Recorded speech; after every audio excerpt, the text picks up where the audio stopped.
Rishabh பண்ட்ட LSG trade பண்ணணும்னு சொல்லி முடிவெடுத்த நிலையில, எல்எஸ்ஜிய 2 ஃபிரான்ச்சைஸ் அப்ரோச் பண்ணியிருக்காங்க.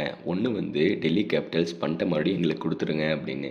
இன்னொரு ஃபிரான்ச்சைஸ் யாரு அப்படின்னா, கொல்கத்தா நைட் ரைடர்ஸ். அவங்களுக்கு வந்து எல்எஸ்ஜி கேட்டது என்னன்னா, எங்களுக்கு வருண் இல்ல சுனில் நரேன் யாரோ ஒருத்தர குடுங்க அப்படின்னு கேட்டிருக்காங்க.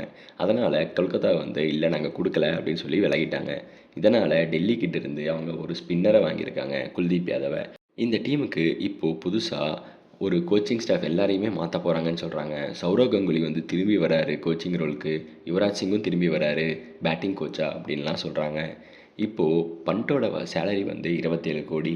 இங்கே வரும்போது அவருக்கு எப்படி கொடுக்கும் அப்படின்னா, பண்ட்டு வந்து பே கட் எடுத்துக்கிறாரு அப்படின்னு சொல்கிறாங்க. 27 கோடி வாங்கிட்டு இருந்த பண்ட்டு வந்து இனிமேல் 15 கோடி வாங்கிக்கிறேன் அப்படின்னு சொல்லிட்டு அங்கே போகிறாரு.